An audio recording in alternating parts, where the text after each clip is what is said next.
नमस्कार प्यारे बच्चों, स्वागत है आपका अपने YouTube चैनल स्टडी जंक्शन 1.0 में। आज हम आपका क्लास 10th का बायोलॉजी का चैप्टर 1 यानी जैव प्रक्रम के पूरे 50 सबसे महत्वपूर्ण ऑब्जेक्टिव प्रश्न उत्तर और कारण के साथ समझाने वाला हूं। इस वीडियो में आपको देखने के बाद इस चैप्टर का आपका एक भी ऑब्जेक्टिव एग्जाम में नहीं छूटेगा, यह गारंटी मेरी है। हर प्रश्न के पीछे कॉन्सेप्ट बताऊंगा और रटना भी नहीं पड़ेगा बिना समय गंवाए। तो चलिए अब हम पढ़ने चलते हैं।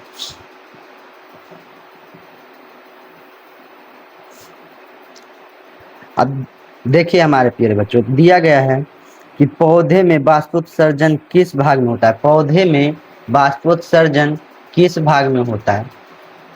तो आपका पहला ऑप्शन है जड़ में, दूसरा ऑप्शन है तना में, तीसरा ऑप्शन है पत्ती में और चौथा ऑप्शन है फूल में। पौधों में बाष्पोत्सर्जन की क्रिया किस भाग में होता है?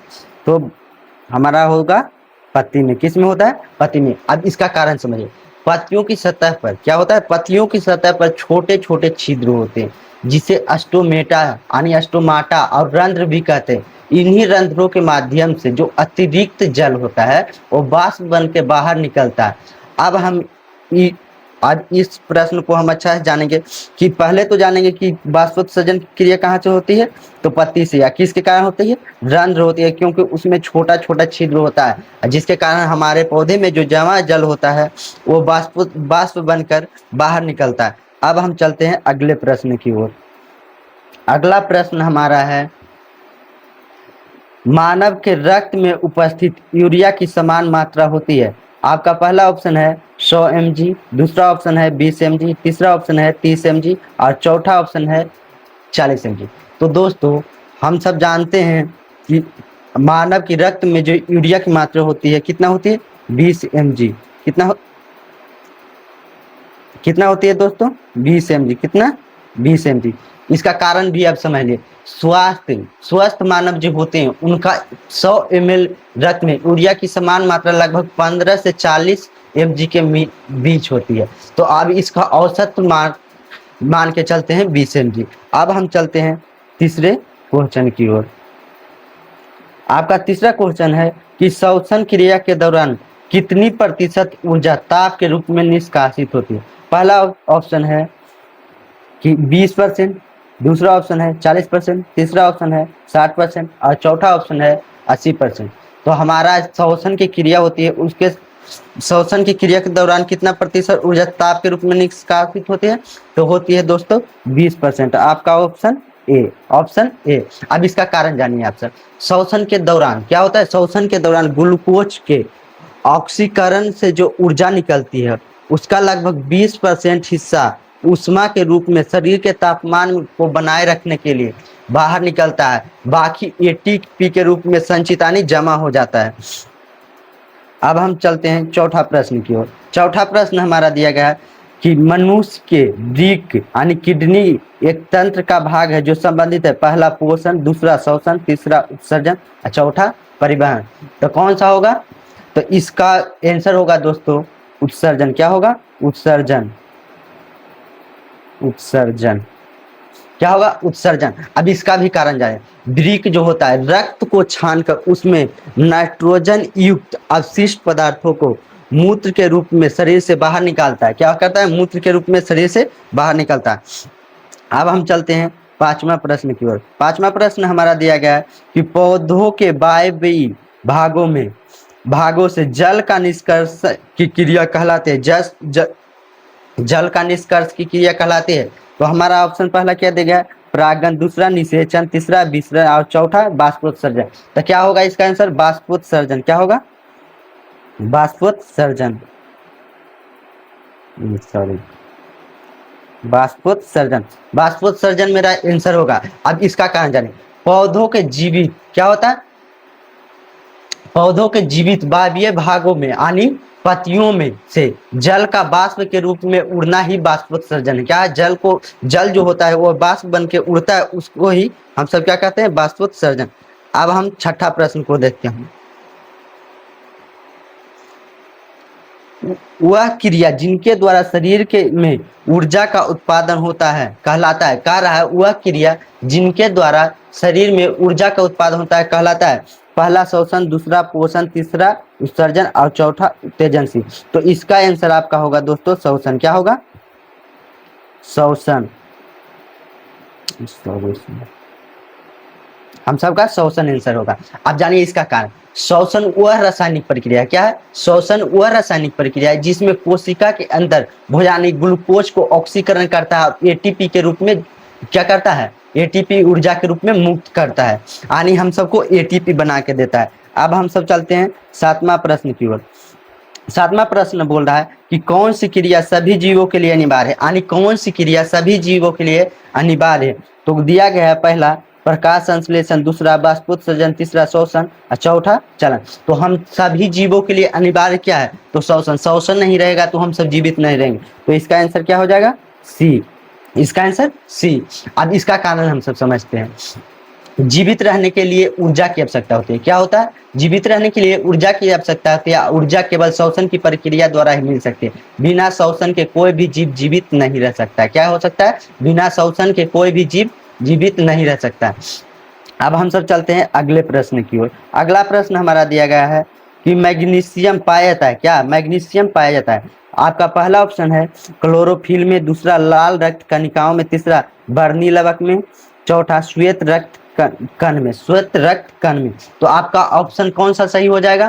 क्लोरोफिल में। क्या होगा? क्लोरोफिल में। क्लोरोफिल में। अब इसका कारण जानिए आप सर। क्लोरोफिल में अणु के केंद्र को मैग्नीशियम यानी Mg एक परमाणु होता है। क्या होता है? एक परमाणु होता है जो प्रकाश ऊर्जा को अवशोषित करने में मदद करता है। क्या करता है? प्रकाश ऊर्जा को अवशोषित करने में हमारी मदद करता है। अब हम अगले प्रश्न की ओर चलते हैं। अब दिया गया है कि मानव हृदय में, क्या? मानव हृदय में कोष्ठ होते हैं। मानव हृदय में कोष्ठ होते हैं। पहला ऑप्शन आपका है 2, दूसरा ऑप्शन है 8, तीसरा ऑप्शन है 1 और चौथा ऑप्शन है 4। तो मानव हृदय में कितनी कोष्ठ होती है? तो 4। कितना होता है? मानव हृदय में 4 कोष्ठ होती है। मानव हृदय में कितना कोष्ठ होता है? 4 कोष्ठ। आप जानिए इसका भी आप सब कारण जान लीजिए। मानव हृदय में 2 आलिंद होते हैं। कितना? 2 आलिंद और 2 निलय होते हैं जो ऑक्सीजन युक्त और ऑक्सीजन रहित रक्त को मिलने से रोकते हैं। तो 2 2 कितना हो गया? 4। अब हम सब चलते हैं अगला प्रश्न की ओर। हम सब का अगला प्रश्न है कि प्रकाश संश्लेषण द्वारा किसकी प्राप्ति होती है? प्रकाश संश्लेषण द्वारा किसकी प्राप्ति होती है? पहला ऑप्शन आपका दिया गया है, पहला ऑप्शन दिया गया है वसा, दूसरा ऑप्शन प्रोटीन, तीसरा दिया गया है ग्लूकोज और चौथा दिया गया है प्रकाश। तो प्रकाश संश्लेषण द्वारा किसकी प्राप्ति होती है? तो ग्लूकोज की। किसकी? ग्लूकोज की। अब जानिए इसका कारण। प्रकाश संश्लेषण का मुख्य उत्पाद कार्बोहाइड्रेट है। क्या है? कार्बोहाइड्रेट। कार्बोहाइड्रेट होता है जो पौधों का भोजन है। क्या है? पौधों का भोजन है। अब हम सब चलते हैं अगला प्रश्न की ओर। अब दिया गया है कि कोशिका झिल्ली किस प्रकार की झिल्ली है? कोशिका झिल्ली किस प्रकार की झिल्ली है? पहला ऑप्शन आपका है परागमय झिल्ली, दूसरा है अपरागमय झिल्ली, तीसरा है अर्ध परागमय झिल्ली और चौथा में दिया गया है इनमें से कोई नहीं। तो जो हमारा कोशिका झिल्ली होती है क्या है? अर्धपार्गमय झिल्ली है। क्या है? अर्धपार्गमय झिल्ली। अब इसका कारण जानिए। यह केवल चुनिंदा पदार्थों को क्या करता है?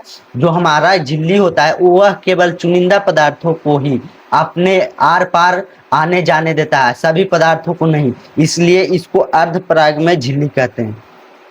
अब हम सबका अगला प्रश्न है कि दही के जमने में निम्नलिखित में से कौन सी क्रिया होती है? कह रहा है कि दही को जमने में निम्नलिखित में से कौन सी क्रिया होती है? आपका पहला ऑप्शन दिया गया है अपघटन, दूसरा दिया गया है प्रकाश संश्लेषण, तीसरा दिया गया है किण्वन और चौथा दिया गया है उत्सर्जन। तो कौन सी क्रिया होती है? तो किण्वन की क्रिया होती है। दही को जमने में कौन सी क्रिया होती है? किण्वन को जमने की क्रिया होती है। अब इसका कारण भी जान लीजिए। कह रहा है क्या होता है जब दही जमता है तो लैक्टोबैसिलस जो एक बैक्टीरिया, क्या है? लैक्टोबैसिलस जो एक बैक्टीरिया है दूध में जो पहले से मौजूद होते हैं लैक्टोज शर्करा को किण्वन की प्रक्रिया द्वारा लैक्टिक अम्ल में बदलते हैं जिससे दही जमता है।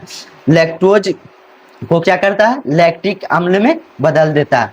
अब हम सबका अगला प्रश्न है अगला प्रश्न क्या, मानव हृदय में पाए जाते हैं, मानव हृदय में पाए जाते हैं। तो आपका ऑप्शन दिया गया है 3 बेसन, दूसरा में दिया गया है 2 बेसन, तीसरा में दिया गया है 4 बेसन, पांचवा में दिया गया है 5 बेसन। तो हमारे मानव हृदय होते हैं जिनमें कितने बेसन पाए जाते हैं, 4 बेसन। तो आपका ऑप्शन सी सही होगा। आप जाने कि मानव बेसन में 4 बेसन ही क्यों पाए जाते हैं। जब मनुष्य आजीव स्तनधारी होते हैं उनमें दोहरा परिसंचरण की सुनिश्चित करने के लिए हृदय में 4 कक्ष होते हैं जिससे 4 बेसन भी कहते हैं। अब हम सब देखते हैं अगला प्रश्न को। अगला प्रश्न हमारा है कि मानव में डायलिसिस थैली है, मानव में डायलिसिस थैली है। तो पहला ऑप्शन दिया गया इसमें आपका नेफ्रॉन, दूसरा न्यूरॉन, तीसरा माइटोकॉन्ड्रिया और चौथा कोई नहीं। तो हमारा जो मानव में डायलिसिस थैली किसको कहा जाता है, नेफ्रॉन को। किसको, नेफ्रॉन को। अब जानिए इसका कारण। नेफ्रॉन जो है वृक्क की संरचनात्मक एवं क्रियात्मक इकाई है जो रक्त को छानने का काम करती है। क्या करती है, रक्त को छानने का काम करती है। और कृत्रिम डायलिसिस मशीन भी इसी सिद्धांत पर काम करती है। मतलब कृत्रिम डायलिसिस मशीन जो है वो भी छानती है, यहाँ मानव का डायलिसिस थैली है वो भी रक्त को छानने की काम करती है। अब हम सब चलते हैं अगला प्रश्न की ओर।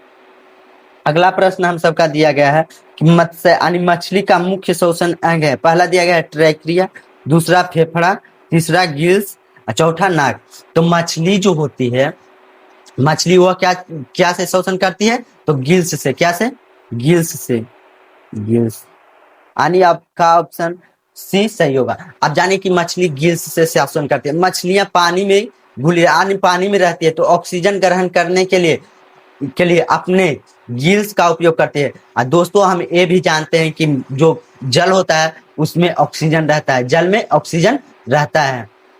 अब हम सबका अगला प्रश्न है कि पौधों में गैसों के निष्कासन के लिए किस प्रक्रिया का उपयोग होता है।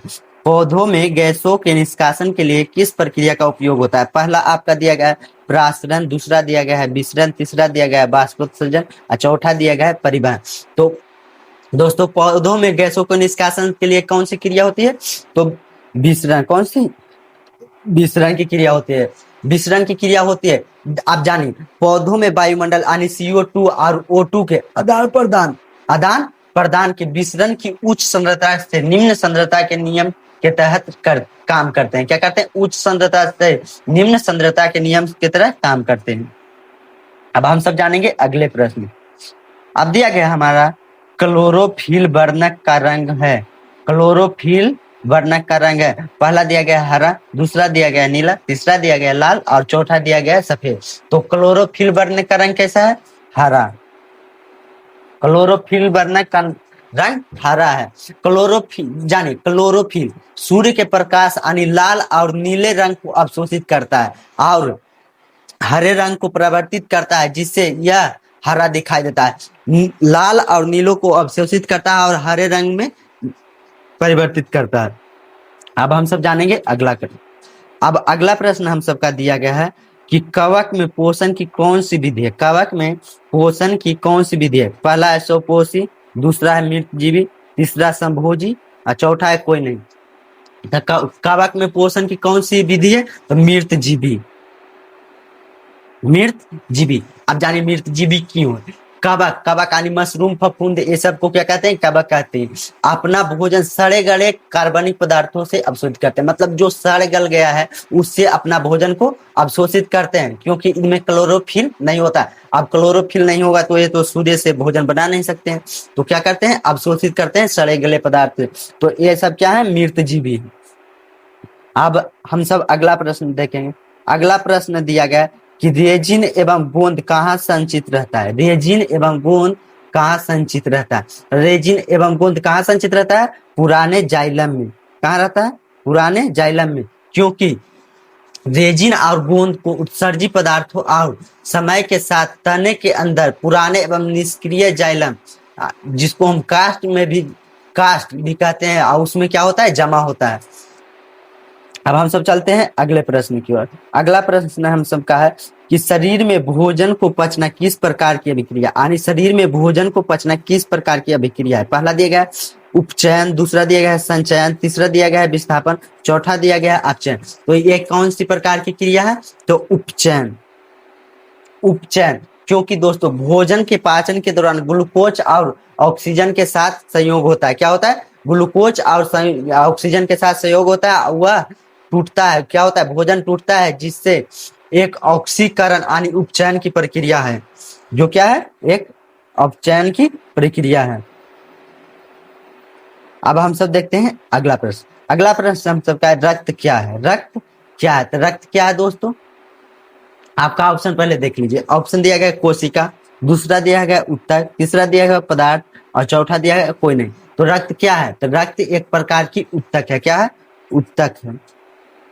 रक्त एक प्रकार की उत्तक है। अब उत्तक कैसे है दोस्तों?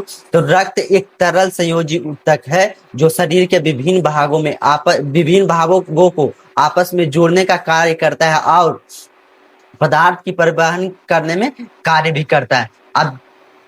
अब हम सब चलते हैं अगला प्रश्न की ओर। अगला प्रश्न में दिया गया है कि निम्नलिखित में से कौन सा उत्सर्जक है? आपका पहला ऑप्शन है वृक्क, दूसरा है अग्नाशय, तीसरा है आंख और चौथा है कोई नहीं। तो आप कह रहा है कि कौन सा उत्सर्जक है? तो कौन सा उत्सर्जक है? तो वृक्क। जी, वृक्क। अब वृक्क क्यों ही है? तो वृक्क मुख्य उत्सर्जक है जो नाइट्रोजन युक्त अपशिष्ट पदार्थों को छान कर बाहर निकालता है। नाइट्रोजन युक्त जो अपशिष्ट पदार्थ होते हैं उसे छान कर बाहर निकालता है। अग्नाशय एक ग्रंथि है। अग्नाशय एक ग्रंथि है। अब हम सब चलते हैं अगले प्रश्न की ओर। अगला प्रश्न दिया गया है कि स्टोमेटा पौधे के किस अंग में पाया जाता है? स्टोमेटा पौधे के किस अंग में पाया जाता है? आपका ऑप्शन ए में दिया गया है तना में, दूसरा में दिया गया है पत्ती में, तीसरा में जड़ में, चौथा में कोई नहीं। तो अभी कुछ देर पहले ही आप सबको बताए थे कि स्टोमाटा कहाँ पाया जाता है? पत्ती में। क्या में? पत्तियां में पाया जाता है स्टोमाटा, क्योंकि स्टोमाटा जो पत्तियां होती है उसमें छोटे छोटे छिद्र होते हैं।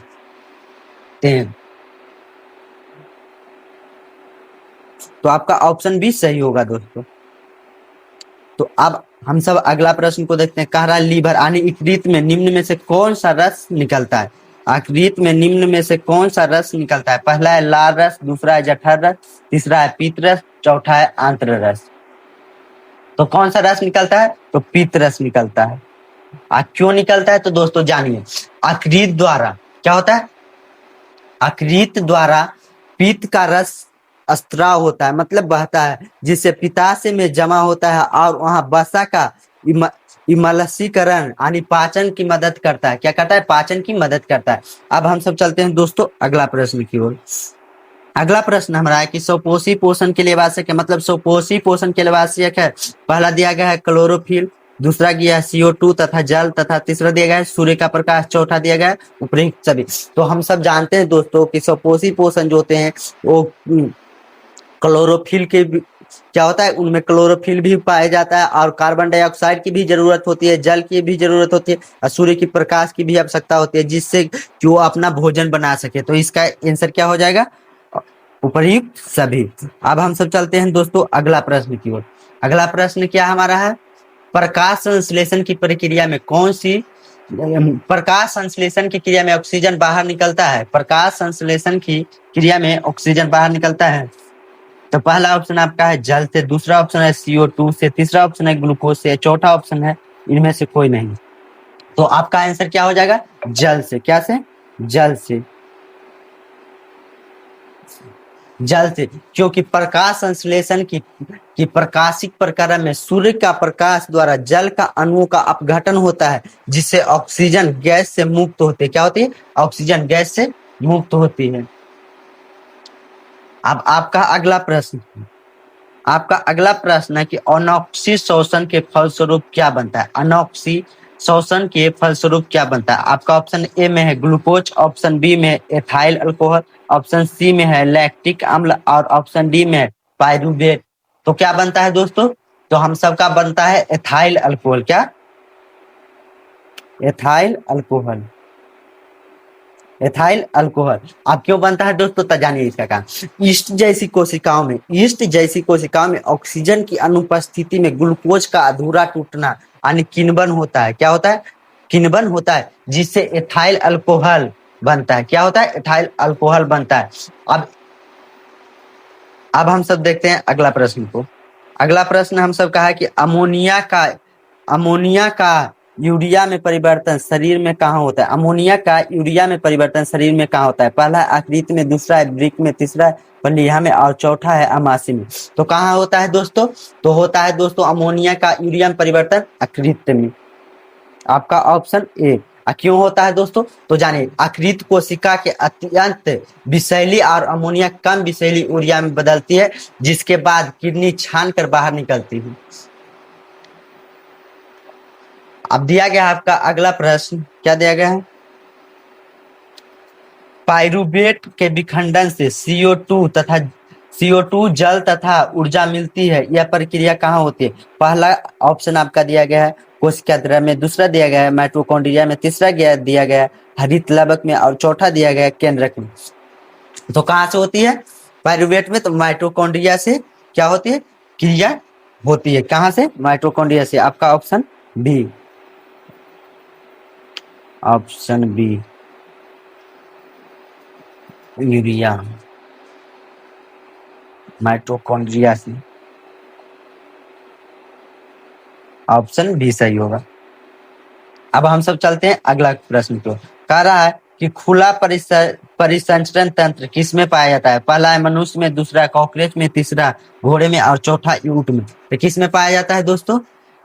तो तो किस में पाया जाता है? कॉकरोच में। क्या होता है? खुला परिसंचरण तंत्र होता है कॉकरोच में। अब जाने क्यों? कॉकरोच और अन्य कीटों में रक्त बंद नलिकाओं में नहीं बहता, बल्कि सीधे शरीर के गुहा में अंगों की स्राव रखता है। क्या होता है? मतलब बहते रहता है। अब दिया गया है आपका अगला प्रश्न, क्या दिया गया है कि इंसुलिन की कमी के कारण कौन सा रोग होता है? पहला है घेघा, दूसरा बौनापन, तीसरा मधुमेह, चौथा एनीमिया। तो कौन सा रोग होता है दोस्तों? तो मधुमेह। इंसुलिन की कमी के कारण कौन सा रोग होता है? मधुमेह। मधुमेह क्यों होता है? तो इंसुलिन हार्मोन की रक्त में ग्लूकोज की मात्रा को क्या करता है? नियंत्रित करता है। अगर जो इसकी कमी हुई तो रक्त में शुगर का स्तर क्या होता है? बढ़ जाता है। अब हम सब चलते हैं दोस्तों अगला प्रश्न की ओर। अब दिया गया है कि मानव में डायलिसिस मशीन द्वारा क्या कार्य किया जाता है? मानव में डायलिसिस मशीन द्वारा क्या कार्य? पहला है शोषण, दूसरा है उत्सर्जन, तीसरा है पोषण और चौथा है परिवहन। तो कौन सी कार्य किया जाता है दोस्तों? तो उत्सर्जन किया जाता है। उत्सर्जन। डायलिसिस मशीन द्वारा क्या किया जाता है? उत्सर्जन। आप जानते हैं इसका कारण, जब किसी व्यक्ति को वृक्क खराब हो जाए, क्या होता है? वृक्क खराब हो जाता है तो कृत्रिम रूप से रक्त में अपशिष्ट को छानने के लिए डायलिसिस मशीन का उपयोग किया जाता है, क्योंकि रक्त नहीं छानेंगे तो और ज्यादा बीमारी बन जाएगा। आप जानते हैं अगले प्रश्न को। कह रहा है कि पौधों में जाइलम उत्तरदायी है। पहला है जल का वहन, दूसरा है भोजन का वहन, तीसरा है अमीनो अम्ल का वहन और चौथा है ऑक्सीजन का वहन। तो क्या है? पौधों में जाइलम का क्या चीज के लिए उत्तरदायी है? तो जल का वहन के लिए। किसके लिए? जल का वहन के लिए। जल का वहन के लिए जाइलम उत्तरदायी। कारण, इसका कारण जानिए। जो जाइलम ऊतक होता है जड़ों द्वारा अवशोषित, मतलब जल को क्या करता है? अवशोषित करता है और खनिज को पौधे के ऊपरी भाग तक खींच के क्या करता है? खींच के पौधे के ऊपरी भागों तक पहुंचाता है, जिससे पौधों मतलब पौधे की हरी भरी बनी रहती है। अब अगला प्रश्न देखते हैं। कह रहा है कि पौधों में फ्लोएम उत्तरदायी है। पहला ऑप्शन आपका है कि जल का परिवहन के लिए, दूसरा भोजन के परिवहन के लिए, तीसरा अम्ल का परिवहन के लिए, चौथा कोई नहीं। तो पौधों में फ्लोएम किसके लिए उत्तरदायी है? भोजन के परिवहन के लिए। अब इसका क्या काम है? तो फ्लोएम पत्तियों में बने तैयार भोजन को क्या करता है? जो पत्तियां में भोजन तैयार रहती है उन्हें पौधों के सारे भाग तक पहुंचाता है। क्या करता है? पौधे के सारों भाग तक पहुंचाता है। अब हम सब देखते हैं अगला प्रश्न। अगला प्रश्न हम सबका है कि पत्तियों में गैसों का आदान प्रदान कहाँ होता है? पत्तियों में गैसों का आदान प्रदान कहाँ होता है? कह पहला सिरा में, दूसरा रंध्र में, तीसरा मध्य सिरा में, चौथा इनमें से कोई नहीं। चौथा इनमें से क्या है? कोई नहीं है। तो कहां से होता है? तो रंध्र से। कहां से? रंध्र। अब इसका कारण जानिए। तो इसका कारण है दोस्तों कि रंध्र को खुलने या बंद होने से ही हवा पत्तियां के भीतर बाहर जाती है। क्या होता है, रंध्र जब खुलता है तो हवा उसके अंदर बाहर होते रहता है, जिसके कारण क्या होता है, वहां से पत्तियों में गैसों का क्या होता है, आदान प्रदान होता है। अब कह रहा है कि हृदय में रक्त का संपूर्ण शरीर में पंप करता है, हृदय रक्त को संपूर्ण शरीर में पंप करता है। तो आपका ऑप्शन क्या है, फेफड़ा द्वारा, दूसरा निलय द्वारा, तीसरा अलिंदो द्वारा और चौथा इनमें से कोई नहीं। तो किसके द्वारा करता है दोस्तों, तो निलय द्वारा, ऑप्शन बी। अब निलय द्वारा, हृदय को जो बाया निलय होता है वो बहुत तेज से संकुचन के साथ शुद्ध रक्त को महाधमनी के जरिए क्या करता है, महाधमनी के जरिए पूरे शरीर में क्या करता है, पानी पहुंचाता है।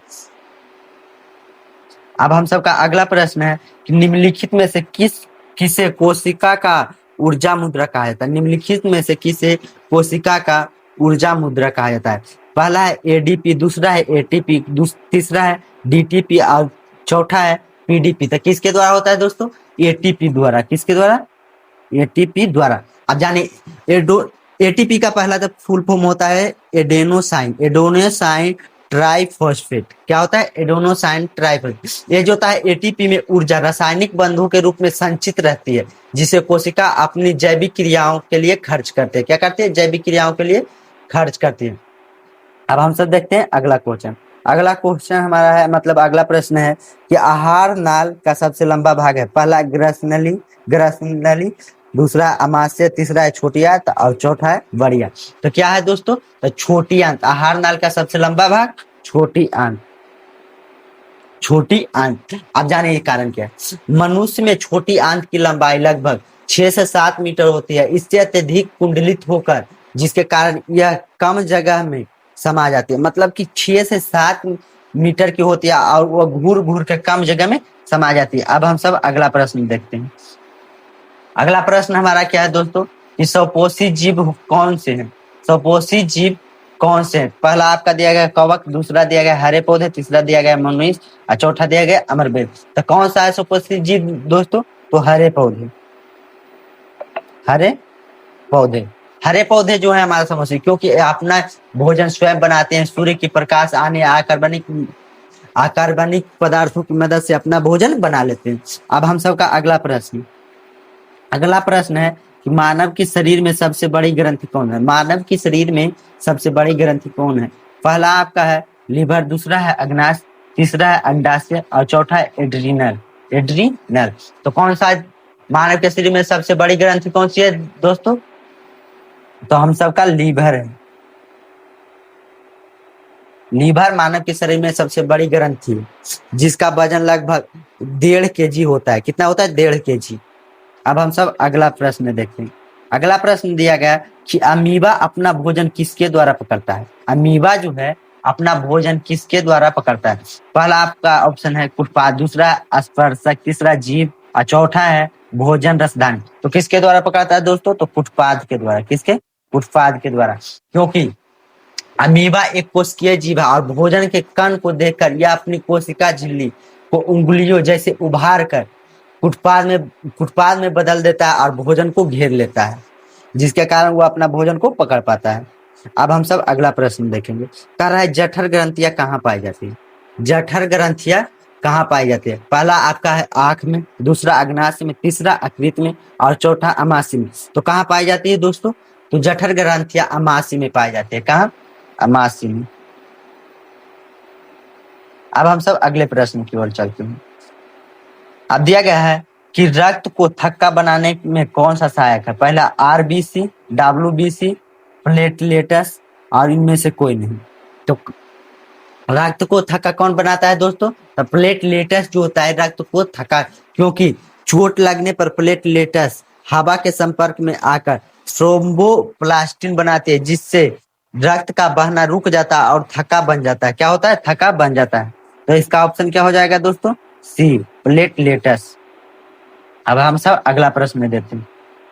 अब दिया गया है कि कुटपाद किसमें पाया जाता है, कुटपाद किसमें पाया जाता है। आपका ऑप्शन है प्राइमेशियम में, दूसरा यूग्लिना में, तीसरा अमीबा में और चौथा इनमें से कोई नहीं। इनमें से यानी कोई नहीं, यानी इनमें से कोई नहीं। तो किसमें पाया जाता है दोस्तों, तो अमीबा में। किसमें, अमीबा में। अब हम सब चलते हैं अगले प्रश्न की। कह रहा है शोषण के अध्ययन के लिए उपयोग किए जाने वाले बीज हैं। शोषण के अध्ययन के लिए उपयोग किए जाने वाले बीज हैं जो हैं, पहला कह रहा है सूखे बीज, दूसरा अंकुरित बीज, और तीसरा उबले हुए बीज, और चौथा कुचले हुए बीज। तो इसका ऑप्शन कौन सा हो जाएगा? अंकुरित बीज। कौन सा? अंकुरित बीज। अंकुरित बीज, क्योंकि दोस्तों जानिए अंकुरित बीजों में कोशिका का विभाजन और वृद्धि तेजी से होती है, जिसके कारण उनमें शोषण की दर बहुत क्या होती है? उच्च होती है, मतलब बहुत ज्यादा शोषण की उसके जरूरत होती है। अब हम सब चलते हैं दोस्तों आगे। आगे दिया गया है कि डायलिसिस मशीन में प्रयुक्त अर्धपारगमय झिल्ली किसकी बनी होती है? कह रहा है डायलिसिस मशीन में जो अर्धपारगमय झिल्ली होती है वो किसकी बनाई रहती है? तो पहला कह रहा है सेलोफेन का, क्या सेलोफेन की, दूसरा प्लास्टिक की, तीसरा रबर की, और चौथा कह रहा है चमड़े की। तो किसकी बनी होती है? सेलोफेन की। किसकी दोस्तों? सेलोफेन की। आप जाने सेलोफेन की ही क्यों बनाई जाती है? तो सेलोफेन जो है दोस्तों बहुत ही बारीक छिद्र होते हैं। क्या होते हैं? सेलोफेन में बहुत ज्यादा बारीक छिद्र होते हैं जो यूरिया और यूरिक अम्ल को, छोटे छोटे अणुओं को बाहर निकाल देते हैं, लेकिन रक्त कोशिकाओं और प्रोटीन जैसे बड़े अणुओं को रोक लेते हैं। समझे? अब आगे चलते हैं हम सब। आगे देखा है पौधों में भोजन का स्थानांतरण किस रूप में होता है? क्या? पौधों में भोजन का स्थानांतरण किस रूप में होता है? पहला कह रहा है ग्लूकोज, दूसरा सुक्रोज, तीसरा स्टार्च, और चौथा प्रोटीन। तो किस रूप में होता है? तो सुक्रोज के रूप में होता है। किस रूप में? सुक्रोज। ऑप्शन बी आपका सही होगा। अब जानिए सुक्रोज के रूप में कह रहा है कि पौधे में प्रकाश संश्लेषण में ग्लूकोज बनते हैं, लेकिन परिवहन परिवहन के समय में इसे गैर अपचायक शर्करा यानी सुक्रोज में बदल दिया जाता है, ताकि रास्ते में रासायनिक अभिक्रिया ना हो। क्या हो? रास्ता में जब जाएगा तो उसमें रासायनिक अभिक्रिया ना हो, जिससे कारण कि कोई भी वस्तु कोई भी चीज खराब होता है। अब हम सबका अगला प्रश्न दिया गया कि पीत रस का पीएच मान कैसा होता है? पहला दिया गया है अम्लीय, दूसरा दिया गया है क्षारीय, तीसरा दिया गया है उदासीन, और चौथा दिया गया है कोई नहीं। तो कैसा होता है दोस्तों? तो पीत रस का पीएच मान क्षारीय होता है। क्षारीय होता है। अब अगला प्रश्न हम सबका सामान्य अनुशीतलन के रक्तदाब होता है। समान अनुशीतलन रक्तदाब होता है कितना होता है? 80 mm, 120 mm, 100 mm, 60 mm। कितना होता है दोस्तों? तो 80 mm। कितना? 80 mm। 80 mm। अब हम सब चलते हैं अगला प्रश्न की ओर। कवक और बैक्टीरिया को पारिस्थितिक तंत्र में क्या कहा जाता है? पहला उत्पादक, दूसरा उपभोक्ता, तीसरा अपघटक, और चौथा कोई नहीं। तो क्या कहा जाता है दोस्तों? अपघटक। अपघटक। तो दोस्तों अब हमारा पूरे 50 प्रश्न सॉल्व हो चुके हैं। अगर जो आपको हमारी वीडियो अच्छी लगी हो तो लाइक कीजिएगा और चैनल को भी सब्सक्राइब कर दीजिएगा। जी थैंक यू।